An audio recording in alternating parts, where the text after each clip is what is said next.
Silakan ya Mbak. Waktu dan tempat ini silakan.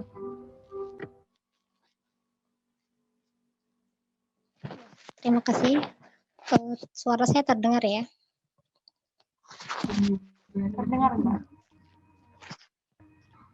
Ya, bismillahirrahmanirrahim. Assalamualaikum warahmatullahi wabarakatuh. Ya. Innal hamdalillah nahmaduhu wa nasta'inuhu wa nastaghfiruh wa na'udzu billahi min syururi anfusina wa min sayyiati a'malina may yahdihillahu fala mudhillalah wa may yudlil fala hadiyalah. Asyhadu an la ilaha illallah wa asyhadu anna Muhammadan abduhu wa rasuluhu la nabiyya ba'dah. Alhamdulillahirabbil alamin. Tak lupa kita panjatkan puja dan puji syukur kehadirat Allah Subhanahu wa taala. Alhamdulillah pada malam yang gelap ini ya, gelap menurut pandangan kita, tapi mungkin berkah menurut beberapa orang yang lain seperti itu. Kita patut untuk bersyukur, untuk mensyukurinya. Alhamdulillah Allah masih perkenankan kita untuk menghirup oksigen gratis, kemudian tetap masih bisa mengkedipkan mata kayak gitu. Itu merupakan nikmat yang tiada tara dari Allah seperti itu. Salawat salam semoga senantiasa tercurah limpahkan ke junjungan kita, qudwah kita, guru kita, teladan sepanjang masa, Rasulullah Muhammad Sallallahu Alaihi Wasallam. Dan insya Allah dengan kita mengikuti sunnah-sunnah beliau, kita semoga termasuk menjadi umat beliau yang mendapatkan syafaat beliau kelak di akhirat, insya Allah. Amin. Sebentar, saya izin share screen sebentar ya.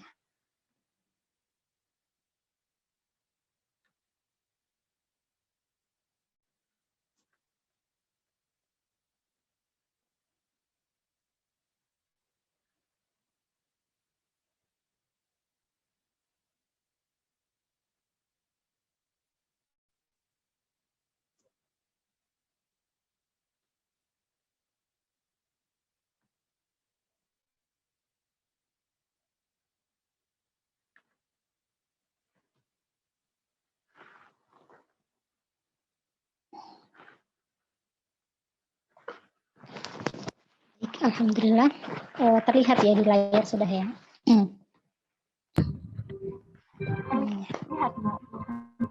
Ya, baik. Bismillahirrahmanirrahim. Pada malam hari ini, insya Allah saya diamanahi oleh kakak-kakak panitianya ya, mbak-mbak panitianya, tentang tema bersyukur menjauhkan diri dari insecure. Nah, bahasanya kekinian sekali ya, insecure kayak gitu. Tapi tadi dibilang memberikan tausiah, sebenarnya tidak benar-benar tausiah ya, karena saya di sini berniat untuk sharing. Jadi saya berharap dari teman-teman ada feedback terkait nanti dengan materi yang akan saya sampaikan malam hari ini, seperti itu. Iya. Jadi judul malam ini adalah bersyukur menjauhkan diri dari insecure. Sebelum saya lanjut, saya ingin meminta satu aja buat siapa ya, Mbak yang tadi dari MC ya, coba Mbak Sahara ya, di Sahara ya, di Sahara mungkin bisa sharing pengalaman apa yang sampai membuat insecure dan kemudian bagaimana Dek Sahara mengatasinya, pengalaman aja. Biar sharing, biar ada pemanasan. Boleh kita dengar?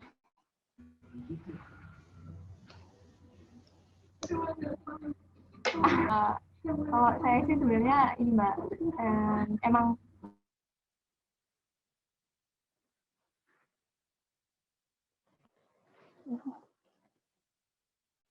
Jaringannya tidak lancar di Sahara. Saya pribadi itu orangnya emang sering insecure. Halo, gimana Mbak? Oh iya, sudah terdengar. Ya, ada lanjutan. Ya, ya. Saya melihat keadaan teman-teman saya, keadaan lingkungan saya. Kadang karena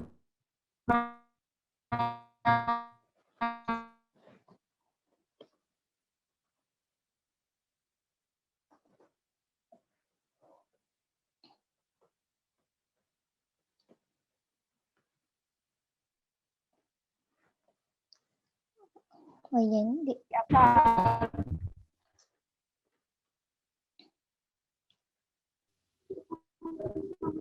ya suaranya di Sahara Belum tadi sampai. hilang.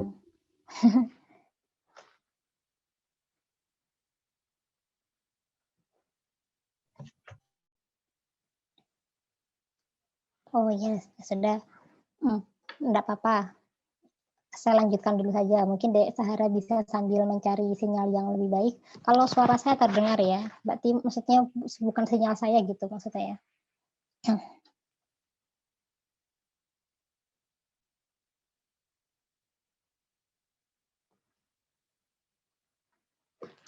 Baik, tadi sekilas saya dengar dari Dek Sahara, sepertinya Dek Sahara ini sering merasakan insecure gitu. Tapi alasannya tadi belum terdengar gitu. Ya, ternyata insecure ini telah melanda ya. Saya bisa ini ya.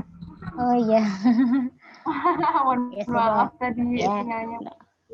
ya Bapak nanti bisa ini deh sharing lagi ya. Jadi saya mulai dulu aja. Ternyata anak muda sekarang ya, zaman sekarang tuh terlalu sudah apa ya, banyak sekali info-info yang mengatakan anak muda begini, begini, begini. Nah, salah satunya insecure ini gitu. Ternyata, oh insecure tuh melanda juga ya. Ternyata nggak hanya bagi mereka-mereka yang ternyata punya kelemahan, ternyata yang punya kelebihan pun mereka bisa insecure gitu. Dan memang insecure itu menyerang tuh semua orang dan itu wajar kayak gitu. Jadi kondisi insecure itu dikatakan kayak kurang. Dia tuh ketika merasakan insecure itu berarti kurang. Entah kurang merasa kurang cantik kah, kurang pintar, kemudian kurang dalam hal-hal yang mungkin signifikan di sisi lain. Tapi kadang kalau dipikir-pikir lagi tuh itu mungkin hal sepele kayak gitu. Jadi banyak-banyak sebab ya kan, mungkin karena alasan fisik, kemudian background keluarga, ekonomi, karir, apalagi teman-teman yang sudah mencapai mencapai ya, lulus kayak gitu ya, pasti dilema gitu. Habis wisuda kemana ya, nanti tiba-tiba begini, teman-temannya seperti ini dan gitu. Jadi ini saya insya Allah rangkum dari motivasinya ya, dari motivasi dari Kak Shirley Anavita. Kalau adik-adik pernah tahu ya, beliau ini mengklasifikasikan, kayak melakukan riset gitu ya terkait insecure ini. Jadi dari riset kecil-kecil yang beliau lakukan, beliau tuh menemukan 5 alasan utama kenapa sih anak muda tuh mengalami insecure ya. Yang pertama tuh mereka takut gagal. Nah, takut gagal itu maksudnya takut gagal versi orang lain gitu loh. Jadi penolakan dari lingkungan. Nah, gitu. Jadi takut gagal tuh kayak takut banget kayak gitu. Padahal gagal kan bisa jadi mulai awal kesuksesan gitu kan. Tapi ternyata mungkin sama orang tersebut dimaknai lain. Kemudian yang kedua terlalu perfeksionis. Nah, ini juga perfeksionis bagus, tapi kalau terlalu perfeksionis jatuhnya ya tugasnya tuh kan nggak selesai-selesai gitu loh, karena merasa ada yang kurang lagi, cari lagi, kok ada yang kurang lagi, kayak gitu. Jadi ya memang nggak ada yang sempurna kayak gitu loh. Jadi stop untuk terlalu perfeksionis gitu. Yang ketiga, kecemasan sosial, yaitu berusaha untuk memenuhi standar sosial. Padahal kalau kita mematok pada diri kita sendiri, harusnya kita tuh hidup ini berdasarkan standarnya siapa sih gitu. Kalau kita orang Islam, jelas kita berdasarkan standarnya Allah gitu loh. Kita makan, kita dinilai seperti apa, kemudian kita melakukan apa-apa itu kan sudah ada dasarnya dan sudah diatur oleh syariat seperti itu. Jadi tidak perlulah kita mengalami kecemasan sosial. Perlu cuma jangan terlalu. Yang keempat korban bullying, yang kelima membandingkan diri. Nah, ini kasus membandingkan diri ini sering terjadi pada orang-orang yang terlalu sering untuk stalker. Stalker media sosial, entah itu Facebook, Instagram atau apa. Jadi membandingkan diri, loh area itu kok sudah sampai kayak gitu, aku di sini-sini aja kayak gitu. Jadi mulai merasakan ciut kayak gitu loh. Kalau sudah membandingkan diri kayak gitu. Itu 5 alasan utama kenapa seseorang itu mengalami insecure atau anak muda gitu ya. Insecure kayaknya tidak melanda zaman dulu sih, baru kekiniannya aja kan gitu. Lalu kita sampai kepada apa sih insecure itu gitu. Insecure itu berasal dari bahasa Inggris. Yang secure itu kan artinya aman, dan ini tuh tidak. Jadi perasaan tidak aman gitu. Jadi tidak aman. Berarti kondisinya merasa kayak ada yang sedang mengganggu kayak gitu kan. Berarti kalau nggak aman. Kalau menurut Oxford Dictionary, kalau di bahasa Indonesia kan itu tidak pede dengan diri Anda sendiri atau hubungan Anda dengan orang lain. Jadi kalau sudah masuk di sini, kita menggarisbawahi adalah diri Anda sendiri dan orang lain. Jadi parameter, maksudnya diri Anda ini seberapa menerimanya sih Anda dengan diri Anda sekarang ini, dengan kemampuan Anda seperti ini, dengan fisik Anda sekarang ini, Anda tuh sudah menerima kok Anda sampainya. Teman-teman sudah menerima sejauh mana kayak gitu. Apa masih terus mengutuk dengan sekarang kok aku kok badannya begini, kok aku begini dan kok yang lain kayak gitu, dan hubungannya dengan orang lain kayak gitu. Sehingga melihat bagaimana orang lain melihat kita kayak gitu. Jadi penerimaan diri kita sendiri dan bagaimana orang lain melihat kita gitu. Jadi standarnya itu dari diri kita dan kemudian dari orang lain. Nah, tapi kalau dari orang lain, kalau standarnya itu muluk-muluk, kemudian berlebihan, kemudian yang itu mungkin keluar dari target kita, jadi kita kewalahan kayak gitu. Jatuhnya hanya ingin memenuhi keinginannya mereka saja kayak gitu. Padahal kita harusnya punya standar sendiri terkait tadi itu. Kemudian, nah lihat pada contoh berikut. Nah ini sih contohnya sih ya, yang mungkin sekarang salah satunya yang melanda untuk fisik ya, cantiknya tuh kalau menurut orang, kalau menurut kita ya, cantik inner beauty, mungkin seperti itu. Inner beauty kalau kamu tuh mungkin nanti pandai memasak dikatakan cantik, kemudian tidak harus dari fisiknya seperti itu. Jadi atau menurut orang lain yang mengatakan cantik tuh seperti ini. Kamu tuh cantik ya harus mulus, putih, rambutnya panjang dan sebagainya gitu. Jadi tentukan cantik itu sendiri. Nah, itu. Kemudian yang kedua, kaya. Nah, kaya ya itu salah satunya. Mungkin kaya, kalau kaya menurut kita itu cukup memenuhi kebutuhan kita, atau menurut orang lain yang kaya itu yang bergelimangan harta, kemudian sampai yang bisa beli apa-apa kayak gitu. Nah, kemudian yang ketiga adalah mungkin contohnya adalah kepintaran gitu. Ketika orang lain tuh menilai IPK, kemudian nilai rapot, kemudian IQ, nah kayak gitu kan. Itu kan berarti kayak memang sih semuanya itu ada nilainya gitu loh. Tapi kalau kita muluk-muluk terus mengikuti orang lain, ya sudah kayak gitu. Jadi menurut orang lain itu seperti itu atau pintar menurut kita. Jadi kalau menurut kita pintar adalah ketika kita mendapatkan suatu ilmu atau pelajaran, kita paham dan kita bisa memenuhi kebutuhan hidup kita kok dengan ilmu yang telah kita dapatkan tadi. Jadi tidak melulu tentang nilai kayak gitu. Nah, tapi dari dua ini gitu ya, dari perspektif orang lain dan diri kita ini kadang tidak bisa, bukan kadang ya, memang tidak bisa disatukan gitu loh. Anda ingin cantik seperti ini dan cantik seperti versi mereka. Ya mungkin beberapa bisa dicapai gitu, tapi tidak semua. Dan itu akan sangat melelahkan kayak gitu. Jadi kalau kita sudah tidak punya patokan terkait standar yang tadi saya sebutkan tadi, mungkin cantik, mungkin kekayaan, mungkin pintar, atau mungkin kondisi sosial keluarga kita, bukan kondisi keluarga kita, kemudian finansial keluarga kita, dan background yang lain. Kalau kita tuh tidak punya dasar gitulah, jadi kita akan seringnya melihat orang lain gitu. Cukup orang lain itu menjadi pembanding saja, tidak perlu sampai kita tuh harus menuruti apa yang mereka mau kayak gitu loh, karena kita juga punya standar sendiri. Ketika kita bisa mencapai seperti mereka, kita capai. Kalau tidak ya sudah cukup seperti ini, kita maksimalkan kayak gitu. Itu contoh-contohnya. Nah, di sini saya merangkum sedikit ya. Ini nanti ada 6 macam, tapi saya sebutkan yang ketiganya dulu karena ini mungkin yang sering melanda. Jadi saya ini rangkum dari beliau sampaikan, ini adalah rangkuman dari buku Parenting karya Ustadz Fauzil Azim, kalau teman-teman pernah mendengar. Jadi ini jenjang percaya diri lebih kepada anak sih, tapi kalau saya bisalah diambil untuk memberikan contoh. Kira-kira PD kita selama ini itu tersebab apa? Memang PD kita tuh karena diri kita sendiri atau ada sebab-sebab lain yang membuat kita PD? Contoh ini. Jenis yang pertama itu pseudo self confidence, itu kepercayaan diri yang semu. Jadi dia merasa pede jika bersama mereka itu ada hal-hal atau benda-benda yang membuat mereka terangkat, kayak gitu. Jadi contohnya mungkin kalau di sini dicontohkan itu, misal kayak ada seseorang itu dia lupa pakai deodoran gitu. Jadi dia kalang kabut sampai wah kayak gini-gini. Jadi mulai menciut gitu, nggak bisa show up seperti biasanya kayak gitu. Nah, berarti dia tuh pede masih karena dengan embel-embel membawa deodoran mungkin kayak gitu. Ada lagi yang mungkin nggak pede karena dia nggak bersama barangnya ini. Aku nggak bawa tas ini ke acara ini, aku sungkan kayak gitu. Jadinya pedenya hilang gitu karena dia pede dengan diembel-embeli sesuatu yang lain gitu.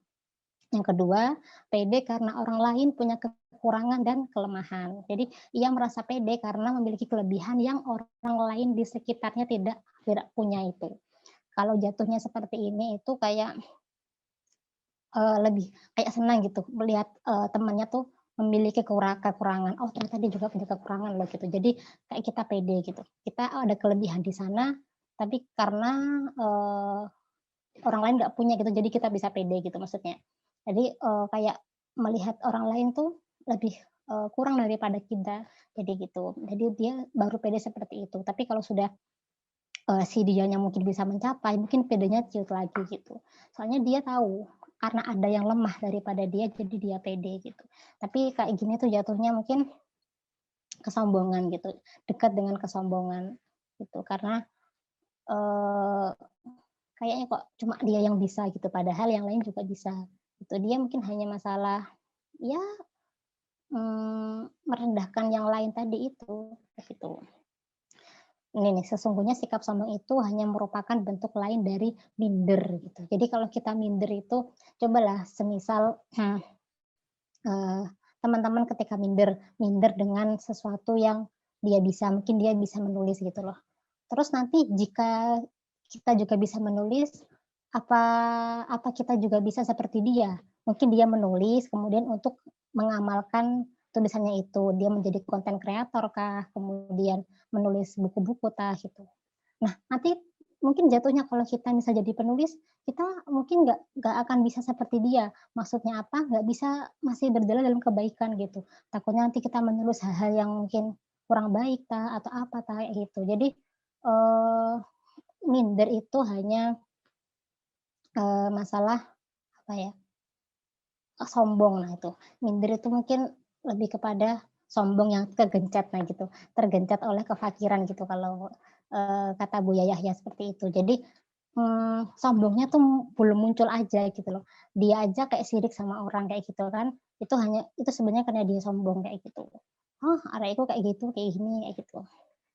Nah, selanjutnya yang ketiga, pede karena kelebihan-kelebihan yang dimiliki. Jenjang ini tuh lebih positif dari sebelumnya karena ia akan mudah menyesuaikan diri dengan orang-orang yang memiliki minat yang sama.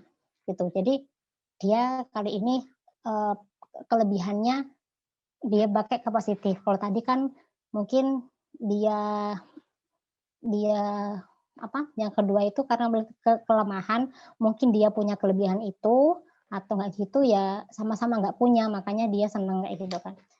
Yang ketiga ini karena dia punya kelebihan. Nah, kelebihan-kelebihan ini bisa cocok dengan orang-orang yang memiliki kelebihan yang sama dengan dia gitu. Tapi kekurangannya itu dia nggak bisa nyaman, maksudnya kurang nyaman dengan kekurangan-kekurangan yang dimiliki. Jadi kalau misal orang yang punya kelebihan gini, kalau nanti tiba-tiba punya kekurangan itu kayak berusaha untuk menutupinya gitu. Jadi mesti kayaknya orang-orang seperti ini tuh orang-orang perfeksionis yang ketika ada pekerjaannya salah satu mungkin jelek atau apa, dia tuh langsung mindernya muncul gitu loh. Padahal sebelumnya dia pede aja gitu.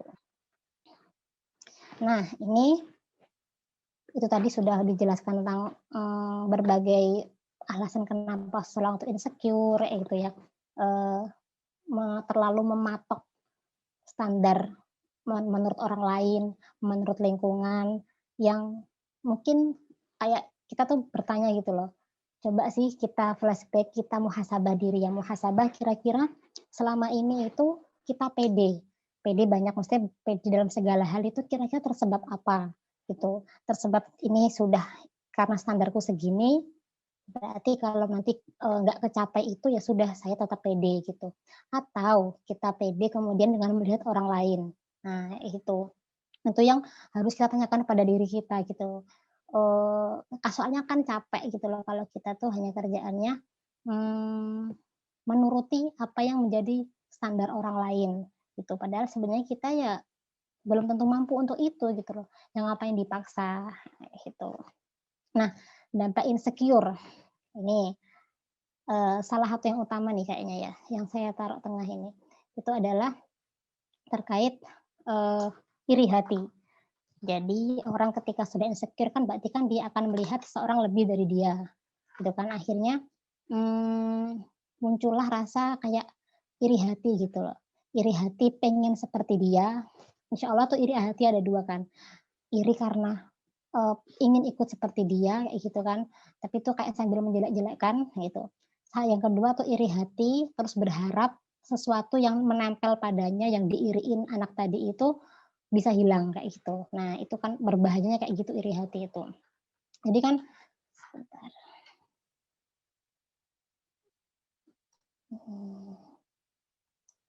Ya, jadi insecure ini tuh kayak penyakit.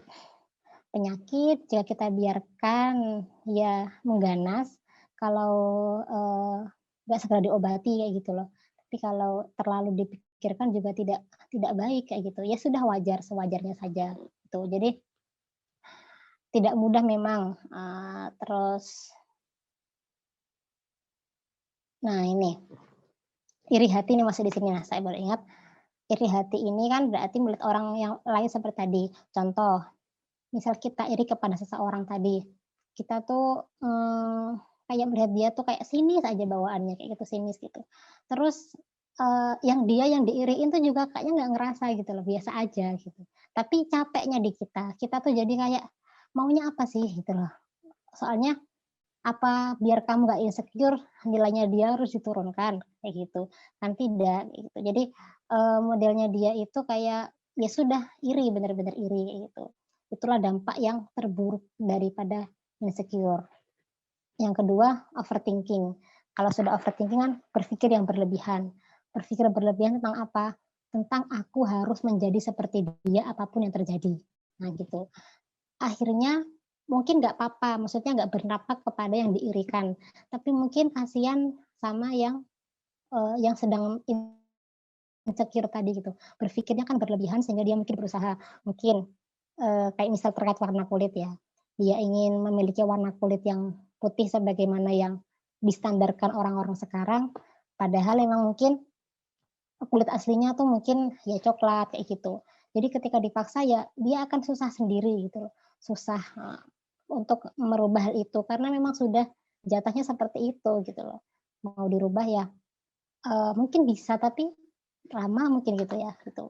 Itulah overthinking jadi berpikir atau berlebihan, selalu tadi memikirkan apa kata orang, makanya tuh jadi jelimet, jadi ruwet otaknya dia itu gitu. Yang ketiga tuh insya Allah mengalah pada keadaan. Nah ini yang jelek, yang sebaliknya. Kalau yang satunya kan dia kan kayak ambisius, benar-benar ambis ingin jadi seperti yang kayak dia gitu kan, ingin bisa IPK-nya menyamai bahkan menyaingi kayak gitu.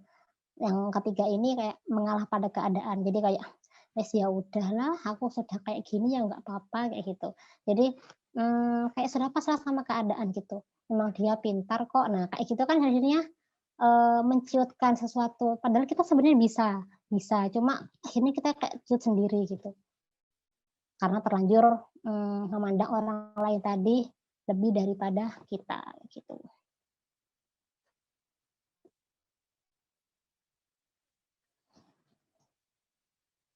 Nah, ini insya Allah beberapa tipsnya sebelum nyampe kepada poinnya ya. Ini agar tidak larut dalam insecure. Yang pertama, merefleksi ulang pada diri kita sendiri. Tadi ya saya pas bilang tadi muhasabah, coba muhasabah diri kita selama ini mematok apa-apa pada diri kita itu menurut patokan kita atau kita masih ikut patokan orang lain. Selama kita mengikuti patokan orang lain itu baik dan tidak membuat kita terlalu overthinking tadi, kemudian itu baik buat kita, ya monggo gitu. Tapi coba mulai menerapkan pada diri kita sendiri sesuatu hal itu biar tidak kaget kalau ketika melihat orang, loh kok sudah kayak gini, nah gitu kan jadinya kan dianya capek sendiri. Yang kedua, lihat insecure dari sudut pandang positif. Nah, insecure ini akan positif yang seperti saya bilang tadi, akan berdampak positif jika lihat dari sisi untuk mengembangkan diri kita. Jadi seseorang yang kita insecurekan itu kan taruhlah dia misal ini ya dari keluarga baik-baik. Kita kan mengomongkan mungkin salah satunya dari background keluarga. Mungkin ada 1-2 teman kita yang mungkin keluarganya mengalami broken home gitu. Tapi dia sebenarnya itu kayak pengen gitu kayak temannya tadi, orang tuanya itu bisa harmonis dan kemudian bisa akur gitu. Kemudian itu kayak coba ya, aku akan mencoba untuk bukan mempengaruhi apa ya, mengajak orang tuaku untuk mungkin bisa mediasi, kemudian bisa berbaikan lagi kayak gitu. Nah, itu kan berarti ke arah yang positif kayak gitu. Jadi melihat sesuatu tuh ya dari sudut pandang positif tadi. Jadi tidak melulu kita menghujat apa-apa, orang ini kayak gini, aku kok kayak gini sih kayak gitu. Jadi nanti jatuhnya bilang Allah nggak adil kayak gitu. Nah itu kan yang berbahaya lagi ya, seperti itu.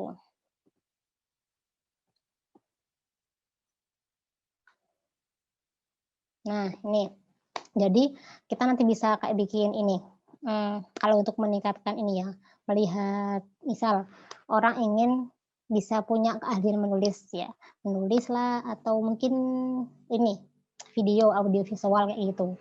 Jadi ketika dia sudah punya patokan seseorang yang dia merasa insecure kepadanya, dia kayak menjadi role model kita akhirnya. Soalnya oh dia sudah sampai segini, berarti saya mungkin dalam kurun waktu seberapa saya harus mencapai ini, skill saya harus begini, nanti networking saya, maksudnya link-link yang akan mungkin membantu saya tuh ini, jadi bisa tertarget gitu. Oh ternyata orang tadi tuh justru membawa dampak positif baginya gitu. Jadi tidak melihat insecure dari sisi negatifnya, kayak gitu.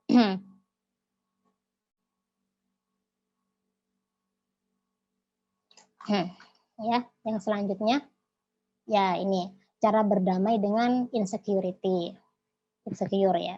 Yang pertama penerimaan. Jadi kita yang mungkin sekarang sedang merasa insecure, yang mungkin sedang merasa tidak aman entah karena hal apapun, cobalah kita kayak flashback. Coba ingat aja, kira-kira hal yang kita insecurekan itu pernahkah menjadi sesuatu yang bermanfaat buat kita? Kayak gitu. Jadi kan kita harus pintar-pintarnya metik hikmah ya kayak gitu. Nah, kalau sudah ada sesuatu yang baik daripada yang kita lihatnya buruk itu ada gitu. Kenapa kita harus repot kayak gitu loh. Coba kita terima aja gitu loh. Kayak misal kayaknya contohnya saya ini kan saya ini kan orangnya kecil, pendek kayak gitu. Karena memang keturunannya seperti itu, bapak ibu saya seperti itu gitu. Tapi dulu kalau saya boleh cerita itu ketika mungkin SD sampai SMP gitu ya. Itu saya dulu bener-bener insecure-nya itu mungkin tingkat tinggi sudah. Tapi saat itu kan nggak ada kayak gitu ya, nggak ada insecurean ya, karena memang masih zamannya belum aneh-aneh kayak gitu kan. Handphone saja masih yang jadul-jadul kayak gitu kan. Itu sering saya kayak diolok-olok kayak gitu tentang ada teman saya yang bilang kamu loh kalau ini harusnya kayak gini, coba kalau kamu tinggi kayak gini-gini gitu. Jadi ya sudah itu masih saya ingat sampai sekarang kayak gitu. Bahkan ada yang pernah sampai bilang mungkin apa ya saya lupa pokoknya sampai mengata-ngatai tentang ukuran fisik saya kayak gitu. Jadi tapi kemudian saya bersyukur gitu loh. oh ternyata saya sekarang sudah sampai ini. Maksudnya ketika diurut itu hikmahnya itu coba saja ya. Mungkin kalau saya tinggi, mungkin saya akan mengambil peran yang lain kayak gitu, mengambil profesi yang lain. Dan mungkin itu tidak mengarahkan saya mungkin kepada kebaikan atau dzalik gitu ya. Nah, berarti kan ada banyak hikmahnya gitu loh. Sudah kalau sudah pendek ya sudah punya keistimewaan tersendiri mungkin kalau kata orang-orang kayak gitu.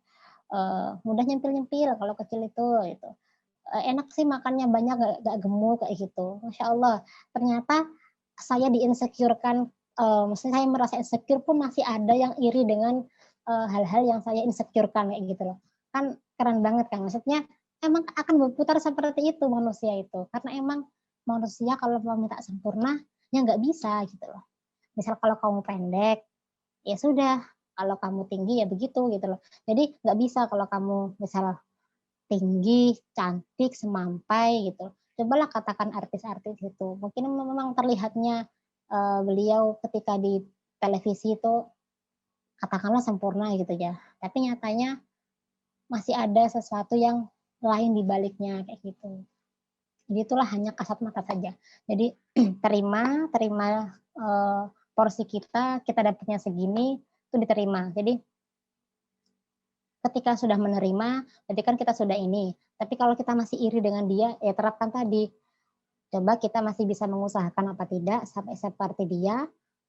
Kemudian kalau bisa ya kita usahakan. Kalau tidak ya sudah sampai sana. Kita cari jalan lain untuk memaksimalkan potensi tadi. Kayak gitu. Nah yang kedua, fokus pada kelebihan ini juga daripada situ. Nyambungnya ya, fokus pada kelebihan. Kelebihan ini kadang menurut kita tuh bukan kelebihan ya, tapi kalau menurut orang lain tuh kamu lo kayak gini, kamu harusnya bisa kayak gini loh gitu. Nah itu coba teman-teman mungkin ya selama yang tadi saya bilang bisa mencari hikmah dari mungkin selama ini yang kita insecurekan itu ada kebaikan dari sana. Mungkin itu kelebihan kita kayak gitu. Siapa tahu kan kayak gitu. Jadi fokus pada kelebihan, gali potensi, tidak perlulah kita harus memaksa. Kalau kita mampu kita lakukan, kalau tidak ya sudah gitu. Kita pindah jalan gitu. Nah, yang terakhir ini yang bersyukur. Jadi sesudah ini bersyukur gitu loh. Sudah dapat segini, sudah dapat seperti ini, masa nggak tahu terima kasih kita ini gitu.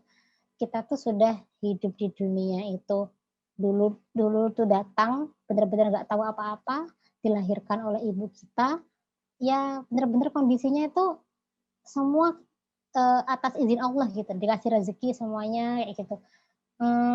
Harusnya kita syukuri hal itu. Alhamdulillah kita terlahir tidak dengan mungkin kekurangan fisik, padahal kita tahu saudara kita yang lain mungkin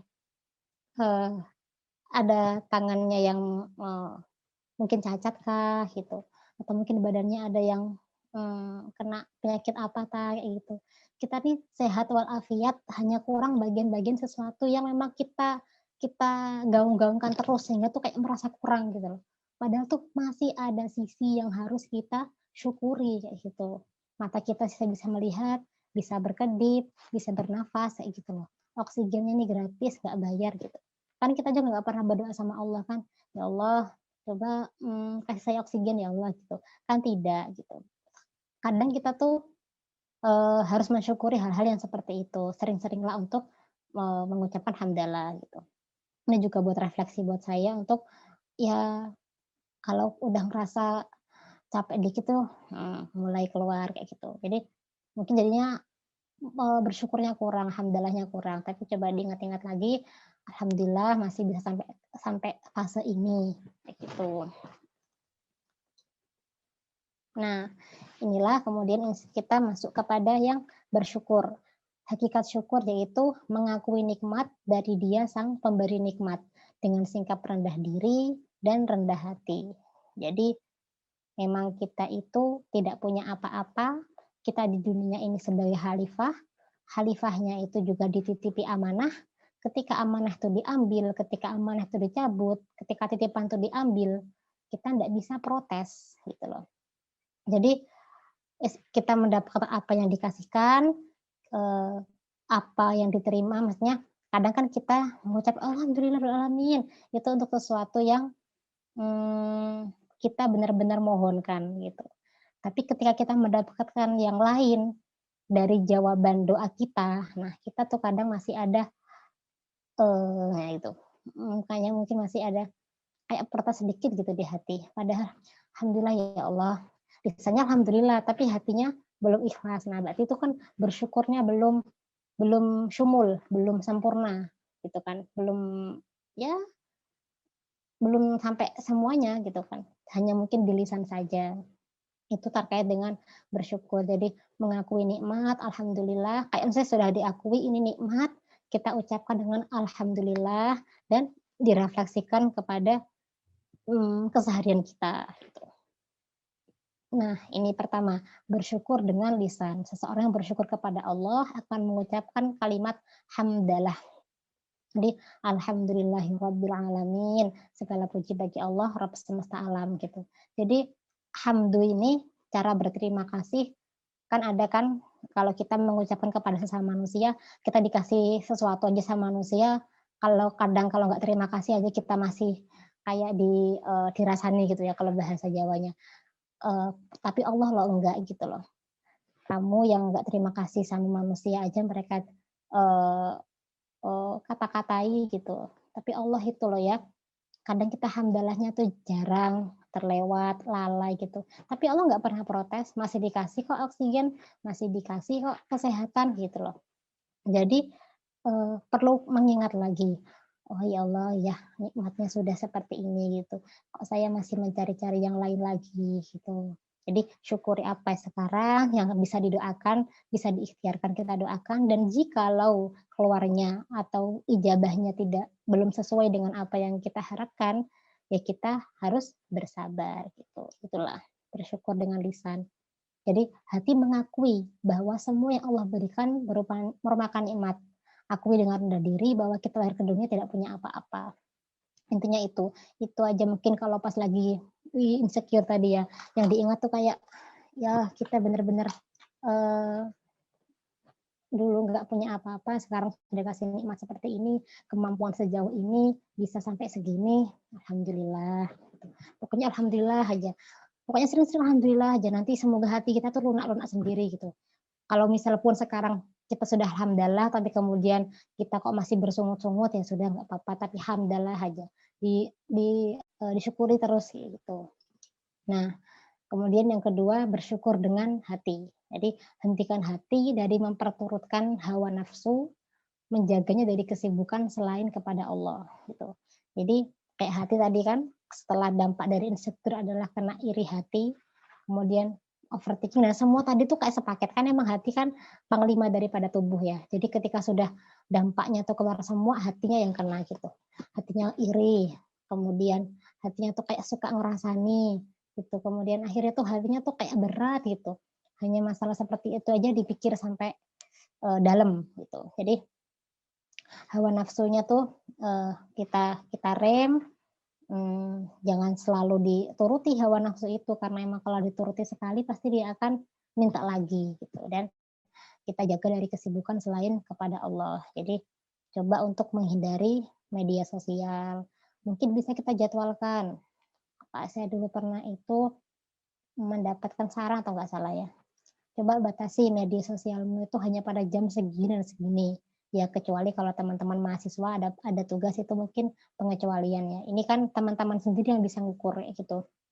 Kapan setidaknya bisa berhenti dari HP.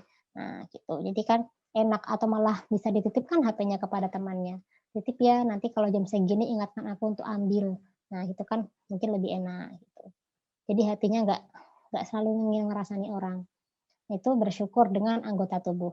Tangan, kaki, dan seluruh badan kita menunaikan janji kepada Allah bahwa kita akan mendengar dan taat. Gitu.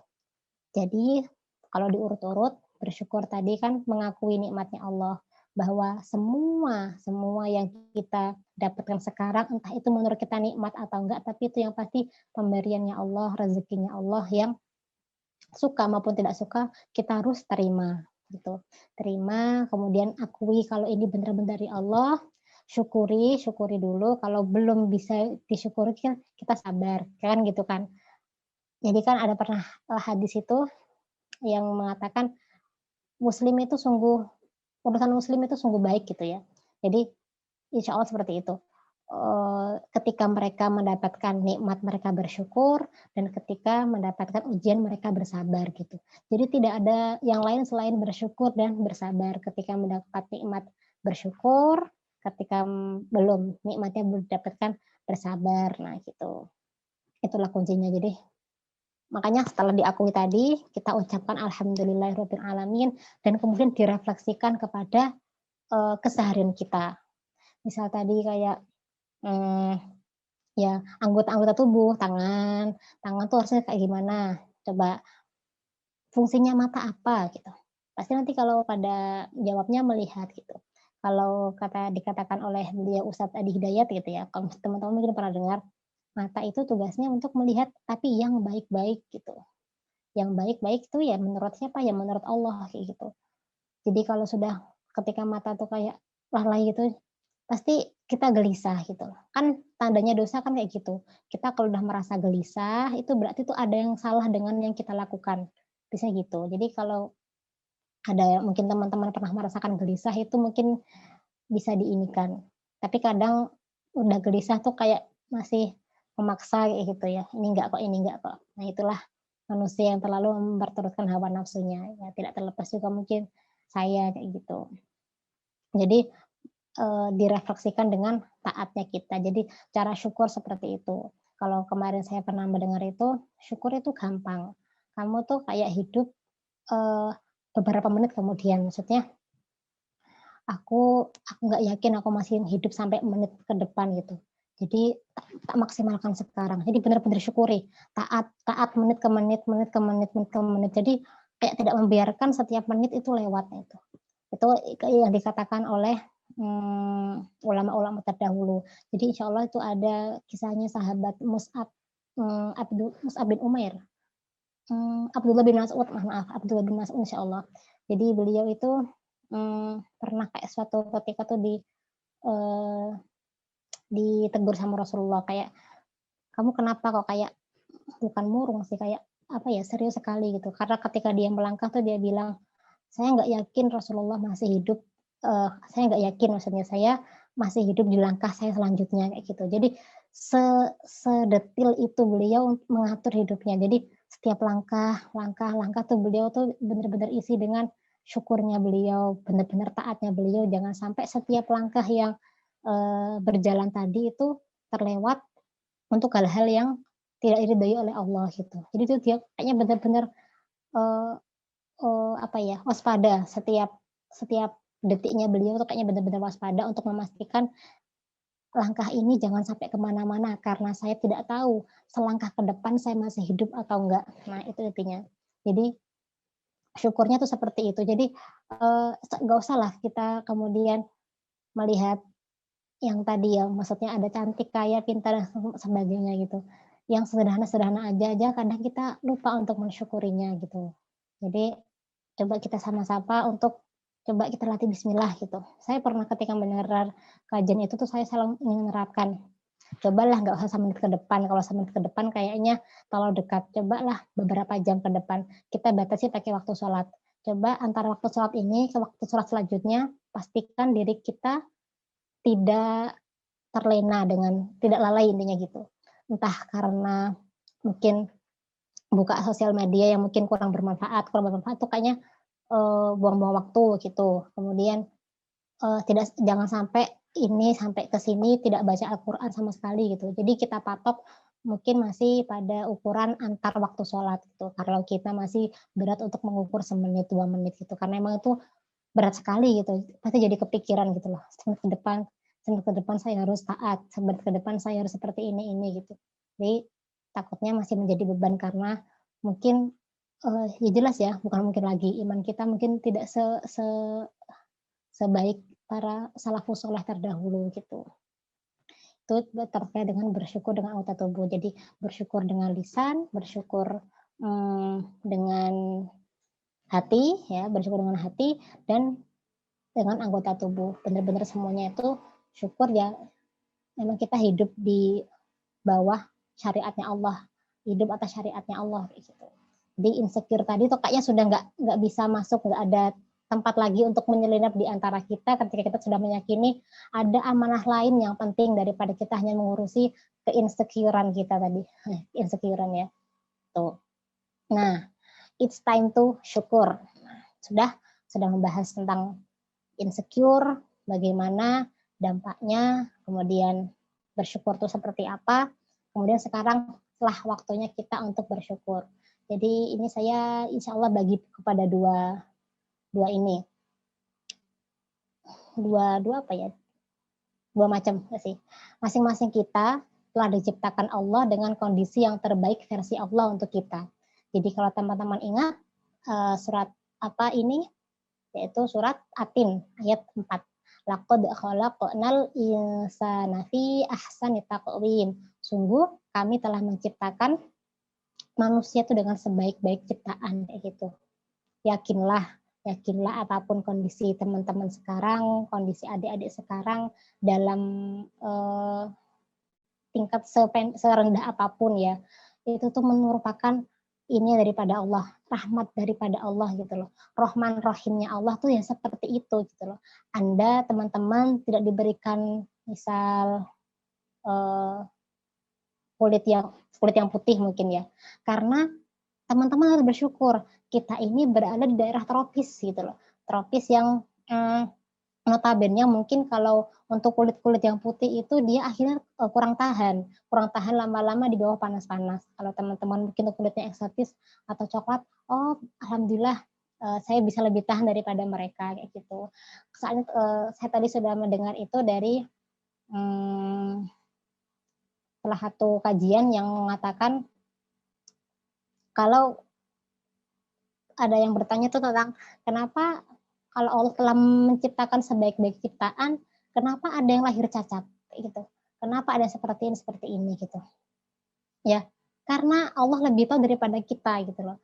Kita kan tugasnya menerima, meskipun mungkin masih ada protesnya, tapi kan kita harus mensyukurinya karena pasti ada hikmah di setiap apa-apa yang Allah ciptakan. Kan kita udah diciptakan dengan sebaik-baiknya kita, orisinilnya kita gitu, dan kita itu mungkin ya tidak akan bisa sama kayak yang lain karena mereka tuh beda gitu loh. Jadi syukurilah saja apa yang telah Allah karuniakan kepada kita. Yakinlah sesuatu yang teman-teman pernah insecurekan itu suatu saat atau mungkin telah menjadi sesuatu yang menjadi nilai plus buat teman-teman kayak gitu. Misal apa ya, kayak adalah mungkin teman-teman bisa sambil sharing juga ya. Nah ini, laqad khalaqnal insana fi ahsani taqwim. Sungguh kami telah menciptakan manusia dalam bentuk sebaik-baiknya. Seorisinilnya teman-teman itu sudah masing-masing. Itu sudah versi terbaik Allah untuk kita. Tugas kita tinggal bersyukur. Yang keduanya, is time to syukurnya adalah setiap kita diciptakan dengan rezeki kita masing-masing. Jadi tidak perlu melirik kepada yang lain gitu. Kalau memang jatah kita segini, mau kita sampai ambil sampai kayak apapun ngikutin yang lain, itu ya kemudian mungkin sia-sia gitu loh. Kalau emang itu bukan jatah kita gitu. Kita dapatnya segini karena kamu mampu menggunakannya sebatas ini. Kamu dikasih uang 1 miliar, satunya dikasih 1 triliun gitu ya. Nah, yang 1 miliar tadi kenapa lebih sedikit gitu ya? Karena mungkin dia sudah bisa dibarengi dengan amal-amal ibadahnya yang lain. Salatnya sudah bagus, puasanya sudah bagus, yang lain-lainnya bagus. Nah, jadi 1 miliar itu sudah cukup lah untuk mungkin dia kebutuhan sama untuk mungkin berinfak gitu. Nah, yang dapat 1 triliun tadi, mungkin dia memang ladangnya masih diinfak gitu loh. Dia mungkin puasanya masih belum sanggup, masih belum istiqomah Senin Kamis misal. Kemudian sholat malam juga masih kurang gitu. Jadi emang ladangnya dia tuh di sana, makanya rezekinya lebih Allah banyakin kalau secara kasat mata kita gitu. Tapi karena ada hikmahnya gitu. Jadi setiap kita diciptakan dengan rezeki kita masing-masing. Pokoknya bersyukur. Gitu. Nah, selanjutnya lanjutan dari jam percaya diri tadi ya. 3 tadi, yang pertama yang semu, yang kedua tuh pede karena ada orang lain punya kelemahan, yang ketiga karena kita pede karena punya kelebihan gitu. Nah, yang keempat ini saya lanjutkan karena mungkin sudah bagian positif-positifnya ya. Pede karena dapat menerima kelebihan dan kekurangan. Jadi ia menyadari kekurangannya sebagaimana menyadari kelebihannya. Jadi kalau kelebihan tidak membuatnya sombong, dan kalau dia punya kekurangan tidak menjadikannya dia rendah diri. Jadi ya sesuai porsinya lah. Kalau dia tahu ini kekurangannya, dia perbaiki. Kalau ada kelebihannya ini bisa dimaksimalkan kayak gitu. Yang kedua, kuatnya PD sebab memandang semua manusia itu sama. Kalau teman-teman ingat surat Al-Hujurat, saya lupa ayatnya ya. Insya Allah bunyinya tuh ya ayuhan nasu inna khalaqnakum min dzakari wa untha wa ja'alnakum syu'uban wa qabaila lita'arafu inna akramakum 'indallahi atqakum innallaha alimun khabir. Wahai manusia, kami menciptakan manusia itu dari laki-laki dan perempuan adalah bersuku-suku, berbangsa-bangsa adalah untuk saling mengenal gitu loh. Yang membedakan kemuliaan kalian manusia di hadapan Allah adalah ketakwaannya gitu. Jadi silakan bisa boleh banget insecure untuk hal-hal yang berbau tentang ketakwaan kayak gitu. Melihat temannya sudah tahajudnya sudah kencang, aduh aku belum mesti ketinggalan, oke aku harus tingkatin. Kemudian puasanya kita masih di Senin Kamis, teman kita sudah sampai puasa Daud, masya Allah kayak gitu kan. Jadi itu buat menjadi semangat buat kita gitu. Jadi manusia itu dipandang daripada ketakwaannya gitu. Nah yang terakhir pede karena melihat pada dirinya ada amanah untuk berbuat gitu. Fase ini disebut oleh penulis sebagai jenjang pasca percaya diri ya. Mereka memandang orang lain karena yakin terhadap kemuliaan agama dan kekuasaan Allah Subhanahu wa taala. Jadi memandang yang lain tuh ya sudah, memang itu ciptaannya Allah. Kita sama-sama hidup di dunia, kita sama-sama beramanah menjadi khalifah kayak gitu. Tidak ada yang perlu kita irikan selama itu nggak perlu gitu kan. Kita kan hanya perlu iri kepada seseorang yang sering berinteraksi dengan Al-Quran, dan yang satu adalah kepada orang yang menginfakkan hartanya. Kita hanya boleh iri kepada dua orang itu gitu. Jadi tidak masalah ketika orang lain mereka lebih pada hal ini, selama itu mungkin masih kita bisa atur, kita masih punya yang lain, ya sudah kita fokus saja pada kelebihannya kita gitu. Nah, oke, do it now, guys, do it now. Jadi sudah ya insecure tadi harus diganti dengan bersyukur, menerima, kemudian apa tadi fokus pada kelebihan kita, gitu. Gak usah mencari-cari yang tidak ada, kalau emang tidak bisa diada-adakan, dan jangan mengada-ngada gitu kan. Jadi yang perlu dilakukan adalah tutup media sosial. Nah, tutup media sosial untuk waktu tertentu selama teman-teman tidak membutuhkannya gitu. Kadang ketika saya sendiri juga kayak masih merasakan ya Allah pegang HP tuh, semuanya pegang HP semua. Sekarang emang memandangnya HP, bukan lagi buku atau apa yang lain gitu. Jadi kayak setiap melihat postingan tuh jelas pasti terasa. Ketika kita melihat teman kita, mungkin kalau di usia saya kayak gini sudah banyak teman-teman yang mungkin ke jenjang pernikahan gitu, ya sempat berpikir, oh ya alhamdulillah gitu. Jadi nanti tiba-tiba terpikir, saya kapan ya kayak gitu. Terus mungkin sekarang memang belum siap gitu.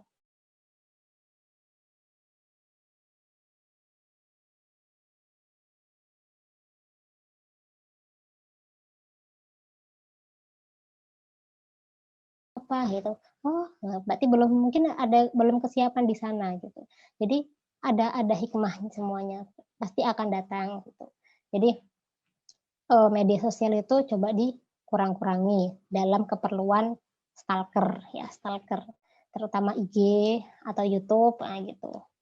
Kemudian berhenti mengurusi urusan orang lain, kurangi kepo gitu ya. Kepo itu tidak perlu gitu. Saya kayak menerapkan itu, ada orang tuh kayak kepo banget gitu loh. Baru dikasih tahu segini tuh kayak padahal kan tidak semua orang mau menceritakan apa-apa yang dia punya. Mungkin kadang itu mungkin privasi atau apa, kan kita harus menyadari, dan kita tuh kayaknya sudah peka, ini kira-kira privasinya dia atau enggak. Jadi nggak perlulah kita terlalu korek-korek lebih dalam, kecuali orang itu memberitahu sendiri, gitu. Jadi tidak usah mengurus orang lain sehingga kita bisa fokus, orang lain diurus itu hanya untuk kita contoh, gitu. Kita jadikan role model, kita jadikan, oh dia parameter, ketika dia bisa segini, kira-kira saya bisa ikut juga nggak ya? Kira-kira saya mau tanya kan sama dia, apa aja resepnya dia, kayak gitu. Itulah tadi. Kemudian yang tengah ini saya ketinggalkan aja. Yang ketiga, bersosialisasi. Jadi kalau sudah tutup sosial media, waktunya bersosialisasi dengan sekitar kita, tetangga-tetangga kita, kemudian orang-orang ya di sekitar kita, itu kita manfaatkan. Apalagi pandemi seperti ini kan, jadi teman-teman mungkin di rumahnya bisa mulai bergaul dengan beliau-beliau. Karena ketika nanti kita sudah mungkin hidup di masyarakat, kita pasti butuh mereka. Gitu, hidup kita nanti akan bersandingan dengan mereka. Di sosial media juga ada, tapi kita nanti hidup kan butuh orang lain gitu. Dan kita belum tentu akan hidup di desa kita lagi, di daerah kita lagi. Mungkin nanti akan merantau ke sana, kemudian ketemu tetangga yang lain. Kalau kita mungkin tidak ada persiapan, mungkin kita nanti kaget, tuh Mbak Iki kok sifatnya kayak gini ya, gitu-gitu. Jadi mulai dilatih sejak sekarang sehingga tidak kaget melihat macam-macam warna orang di luaran. Gitu. Kemudian yang tengah ini fokus mencari hikmah. Hikmah dari apa? Kekurangan kita kalau seperti ini kayak diurutin gitu loh. Kayak ya diurut, mencari saya sudah seperti ini. Kok kenapa saya gini ya? Kira-kira kalau kekurangan saya begini bisa saya apakan ya gitu. Jadi benar-benar mencari hikmah. Soalnya barang hilangnya seorang muslim adalah hikmah. Hikmah gitu ya. Jadi ibrah daripada sesuatu yang terjadi itu apa? Itu yang perlu kita tahu. Jadi tidak perlulah mencari yang lain, cari saja hikmah ini, bukan hikmah teman-teman adik-adik ya gitu. Hikmah. Kemudian yang terakhir, mulai buat jurnal syukur. Saya pernah menjumpai ada teman saya sekarang itu yang dia rutin beberapa hari sekali mungkin itu kayak bikin di story IG-nya tuh kayak jurnal syukur. Saya pikir kalau jurnal syukur itu sampai yang wow ya. Saya bisa mendapatkan ini gitu. Pas saya lihat ternyata dia hanya menulis alhamdulillah hari ini masih dikelilingi orang-orang baik. Alhamdulillah hari ini masih dapat oksigen gratis. Alhamdulillah hari ini masih bisa bernafas dan sebagainya. Wow, ternyata simpel juga ya bersyukurnya dia gitu. Jadi teman-teman coba buat jurnal syukur. Sehari tuh coba sebutin misal ya ketika lagi bener-bener insecure tuh kalau kayak dilihat lagi, hari ini aku sudah mendapatkan apa ya, hari ini aku sudah terhindar dari apa-apa ya gitu. Kayak diingat-ingat lagi, misal sehari tulis 3 atau kalau belum mampu 3 tulis 1 dulu. Setidaknya tuh bisa menyemangati teman-teman kalau hari ini teman-teman tuh juga dapat nikmat gitu loh. Tidak melulu yang selalu teman-teman persoalkan, yang selalu dicari-cari itu nikmat itu sudah pasti ada gitu. Jadi tinggal teman-teman bisa mengartikannya gitu. Insya Allah itu. Ya, ya cukup. Jazakumullahu khairan. Itu. Ya, Dek Sahara.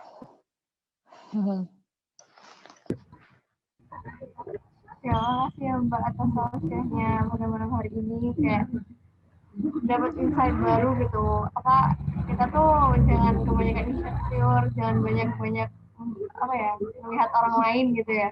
Iya benar-benar, Masya Allah. Membanding-bandingkan kita sama orang lain. Mungkin sesi selanjutnya tanya jawab kali ya. Bagi yang mau bertanya silakan raise hand.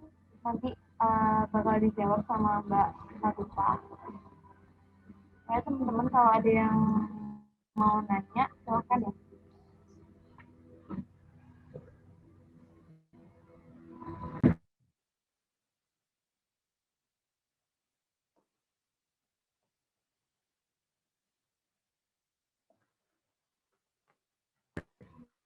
Oh, ya. Oh ya, ini ada yang raise hand ya dari Mbak Renita. Oh iya, boleh di Renita atau Mbak Renita yang saya panggilnya. Sebelumnya mohon maaf Mbak, belum bisa on cam. Oh iya, enggak apa-apa.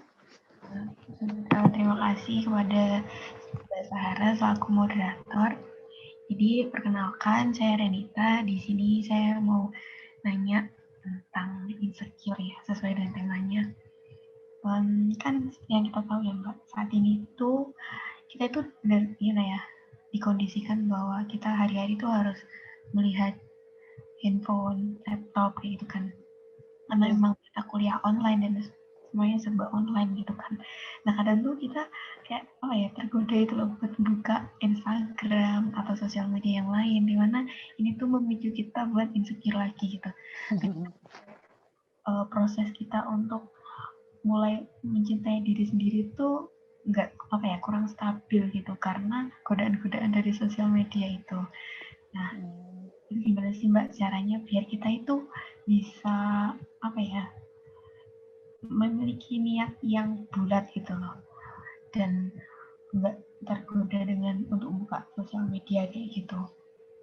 Mungkin langkah-langkah konkretnya tuh kayak gimana sih Mbak biar kita tuh bisa memantapkan hati gitu.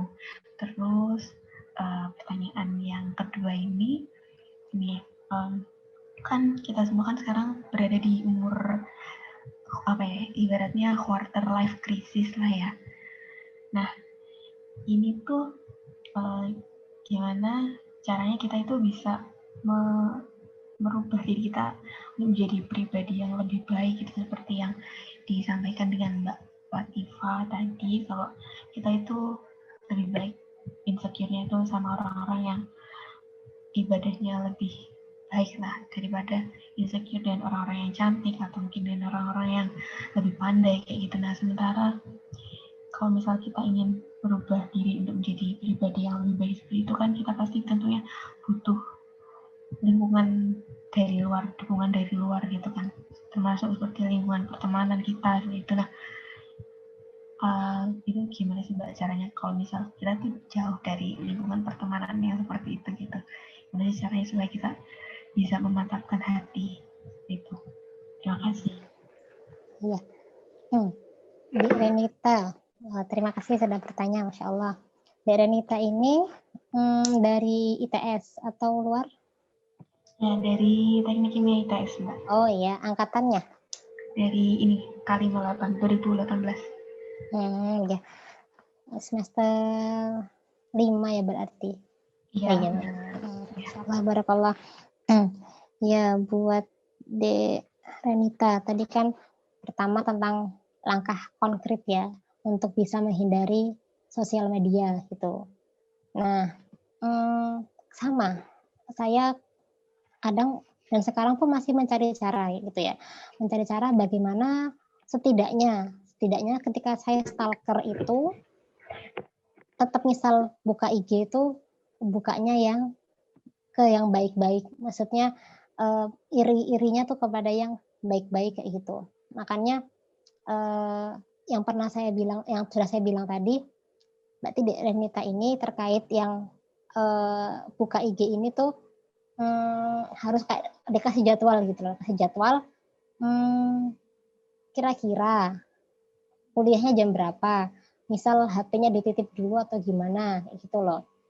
Kalau emang langkah konkret itu sebenarnya dari pribadi masing-masing sih Dek, ya kan? Karena memang yang tahu diri kita adalah kita sendiri gitu. Kita yang bisa menakar itu. Karena benar-benar kalau sudah diri kitanya sendiri itu enggan, maksudnya berat gitu. Jadi pasti nanti ya ke belakangnya juga akan berat kayak gitu. Jadi coba De Renita kalau kuliah online jam berapa aja biasanya?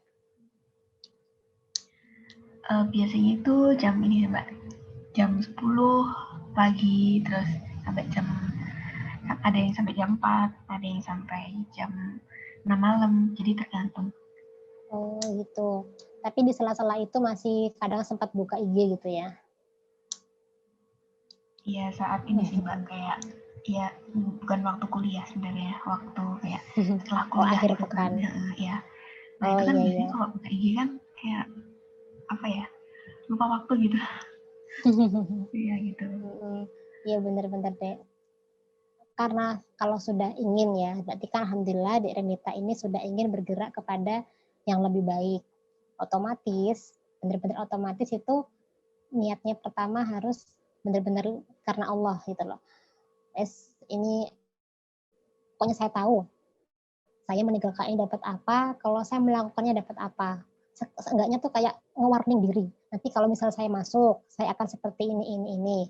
Kalau saya tinggalkan, insya Allah saya akan produktif kayak gitu. Jadi kayak mulai dirincikan gitu loh, kira-kira apa saja sih yang akan didapatkan gitu. Dan pastinya kayak gitu kan harus di lingkungan yang baik gitu. Coba mungkin Dek Renita bisa janjian sama temen atau mungkin sama orang di rumahnya gitu ya. Tolong ingatkan saya punya jadwal untuk memegang HP jam segini.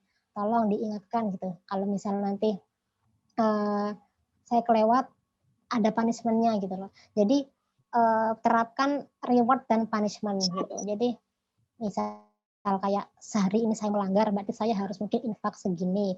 Dan infaknya tuh benar-benar infak yang berat misalnya. Misalnya kayak infak nggak cuma masukin ke kalengnya saya sendiri, kita sendiri enggak, tapi kita harus infak ngasih sebungkus nasi buat orang di luar gitu. Terserah siapa gitu. Itu bentuk punishment-nya, atau terserah punishment-nya yang mungkin berat buat dijalankan. Nah, itu tuh kemungkinan ya. Karena soalnya kalau sudah ingin berada kepada yang lebih baik, otomatis kita berniat, niatnya kan niat pasang yang baik karena Allah, otomatis kita tuh kayak ada tanggungan gitu loh, Dek. Seandainya kan nanti kalau saya ingkari berarti saya berbohong dong sama Allah. Berarti nanti kalau saya nggak ini berarti saya ini dong gitu. Jadi mulai dibiasakan dirinya untuk mulai berpikirnya sampai ini kalau saya gini gimana ya gini gitu. Jadi nanti kalau Renita mungkin dalam sehari itu ya bisa mencapai target, nah bisa nanti dikasih reward ya. Mungkin kasih reward nanti ya Renita sendiri yang memberikan reward itu. Ya apa aja gitu. Jadi lebih kepada mengenakan diri ya, self love tadi, self love ya. Karena kalau self love-nya orang sekarang itu kadang masih belum bisa karena dia ya tadi itu masih mematok standarnya orang lain. Jadi dirinya kayaknya dibiarin aja, tapi dia mencontoh aja orang lain, tapi dirinya tuh nggak diukur kemampuannya kayak gitu. Itu tentang yang pertama. Jadi coba saya pernah dikasih tahu itu terapkan reward dan punishment gitu. Untuk yang kedua tadi, bagaimana biar bisa mencontoh yang insecure pada yang baik-baik gitu ya, Dek ya. Nah, berarti ya otomatis mungkin sama ya. Jadi cari lingkungan yang semacam itu gitu. Lingkungan yang baik. Mungkin Dek Renita ingin baiknya sama siapa. Ingin dekat sama orang-orang yang mungkin lagi gencar tahajudnya. Berarti bisa mepet-mepet ke mereka gitu loh, kayak tanya-tanya gitu, deketin aja mereka. Soalnya orang-orang seperti itu tuh kadang bisa lah diajak kerjasama untuk memantau kita gitu, mungkin mengingatkan kita. Ketika itu otomatis lingkungan yang baik itu sangat berpengaruh gitu. Ketika sudah memutuskan seperti itu, otomatis lingkungannya kita cari harus yang baik, dan otomatis sebaliknya kita harus tinggalkan yang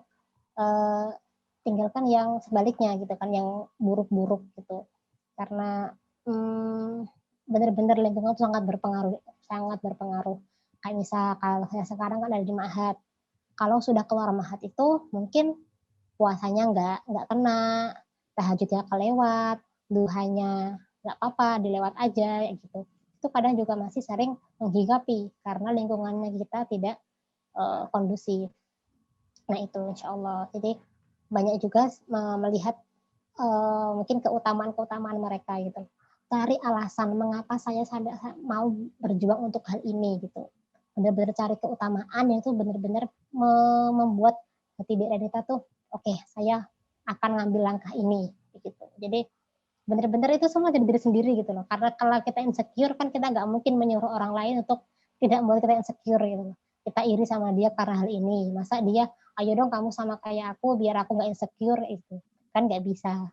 Kalau dia sudah sampai yang tinggi kok dianya disuruh turun. Kenapa kita nggak yang ngikutin gitu. Kan ibaratnya seperti itu.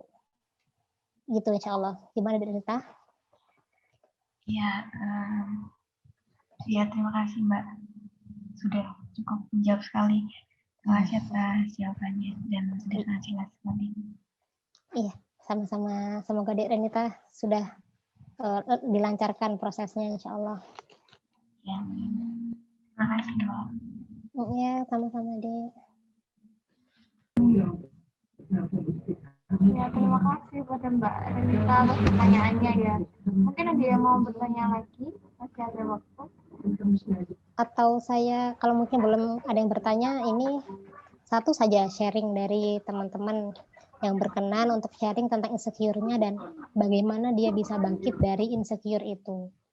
Kalau mungkin ada, atau mungkin dari Dek Sahara.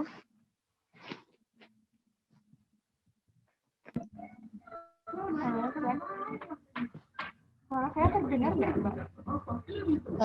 Lumayan, tapi agak putus-putus sih. Tapi lumayan terdengar kok. Ya, mungkin saya nggak bisa cerita ya Mbak, tapi saya ingin bertanya aja kayak. Jadi kan Mbak tadi kan kayak menjelaskan insecure itu bisa bikin kita jadi mengalah dengan keadaan tadi. Tapi kan kalau misal kita mengalah dengan keadaan, itu kesannya kita kayak bermalas-malasan gitu nggak sih Mbak? Kayak kan kita kan awal dari insecure itu kan kita membandingkan dengan orang lain. Kita melihat orang lain itu sudah berkembang. Kita tuh sebenarnya pengen berkembang. Tapi karena melihat orang lain sudah berkembang, jadi kita kayak menahan gitu. Akhirnya menahan terus jadi malah pasrah dengan adanya diri sendiri. Itu kesannya malah pasrah atau emang sebenarnya harusnya gitu? Mbak Tini emang harusnya pasrah atau enggak gitu ya? Iya. Nah, insya Allah sih balik lagi deh ya. Dampak insecure tadi kan sudah mengalah, bukan mengalah ya. Karena kayaknya kok sudah terlanjur, dia sudah mungkin 5 langkah lebih maju, aku baru selangkah kayak gitu. Harusnya tidak seharusnya kita untuk bermalas-malasan gitu maksudnya.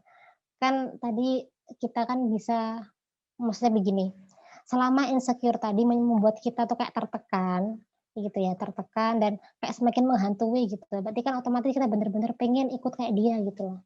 Nah berarti kan kita pasti akan mencoba untuk ikhtiar gitu, ikhtiar. Nah ikhtiarnya tuh kemudian sudah sampai maksimal atau belum gitu kan. Maksimal dalam hal sudah jangan dipaksa lagi kalau tidak mampu. Kalau dia sudah 5 langkah, kita sampai pada 4 langkah tuh sudah cukup untuk kita dan kita tuh sangat berat untuk nyampe ke yang 5, ya sudah kita cukup sampai sini gitu. Ya sudah tidak memaksa sampai ke 5 langkah tadi itu. Jadi bermalas-malasan memang dampaknya kan kayak gitu jadinya ya. Soalnya terlanjur. Tapi kalau selama insecure tadi tuh nggak masalah buat kita sih, ya nggak apa-apa gitu loh. Maksudnya ya sudah sih dia sampai ke sana, ya udah nggak apa-apa. Aku ada ladang lain kok, ada cara lain kok untuk menunjukkan kalau aku juga punya kelebihan kayak gitu. Mungkin kan kelebihan tadi itu cuma menghantui saja. Oh dia udah sampai sini Rek gitu. Jadi kan tidak melulu sama apa yang kita capai bisa sama dengan dia gitu loh. Jadi kan kita bisa bergerak ke yang lain. Jadi ya pilihannya tadi sih. Kalau yang untuk menahan bermalas-malasan tadi itu, kalau kita benar-benar terkacaukan dengan apa pencapaian dia, coba bismillah kita ikhtiar untuk mencapai yang apa yang dia inginkan.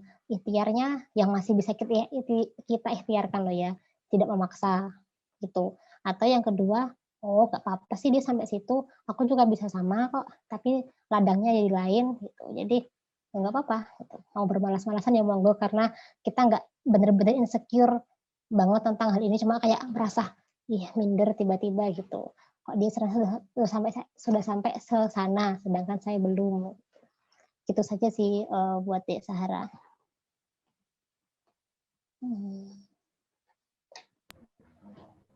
Ya, makasih ya Mbak atas jawabannya.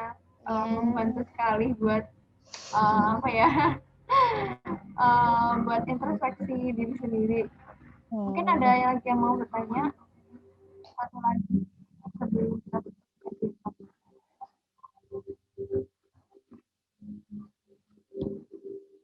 sepertinya tidak ada ya. karena jam sudah menunjukkan 20:45. Ya. Sudah kita tutup kajian pada malam hari ini. Terima kasih kepada Mbak Latifah sudah mau mengisi kajian, sudah mau memberikan ilmu, dan mau memberikan insight yang insya Allah bermanfaat bagi kita semua. Jadi kita masuk ke acara yang terakhir, yaitu penutup. Marilah kita tutup acara pada malam hari ini dengan bacaan Alhamdulillah. Terima kasih sekali lagi kepada Mbak Latifah, kepada teman-teman yang sudah mau menghadiri kajian pada malam hari ini. Semoga bermanfaat, semoga membantu, dan semoga kita dapat ketemu lagi di kesempatan selanjutnya ya Mbak. Insya Allah. Ya, terima kasih banyak ya adik-adik semua. Iya, terima kasih Mbak. Mungkin ada sesi foto bersama kali ya. Bagi yang bisa on cam mungkin on cam dulu ya teman-teman.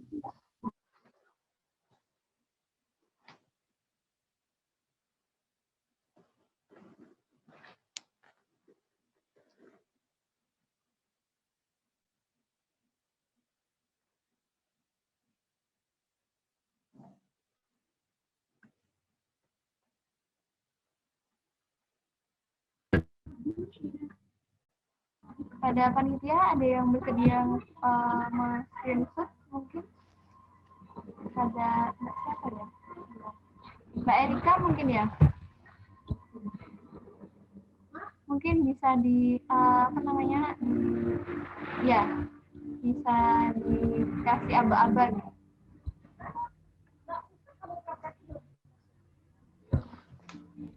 Aja nggak apa-apa Mbak yang nge-SS. Oh, oke. Via ya. Iya. Di aba ya sih. Oke. 3, 2, 1 gitu. Oke, siap. Oke. Dari saya nge-SS. Bentar. Dalam hitungan 3, 2, 1. Oke. Bentar. Sekali lagi kali ya. Bentar. Aduh, kok lemot gini tiba-tiba.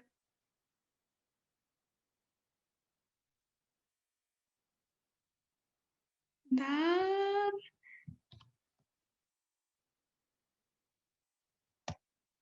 Nggak bisa sih. Gimana bisa? Oke. Udah bisa. Dalam 3, 2, 1. Oke, sip. Terima kasih Mbak Latifah. Terima kasih pada terima kasih Via, terima kasih Mbak Latifah kepada rekan-rekan semuanya. Semoga bermanfaat. Ya,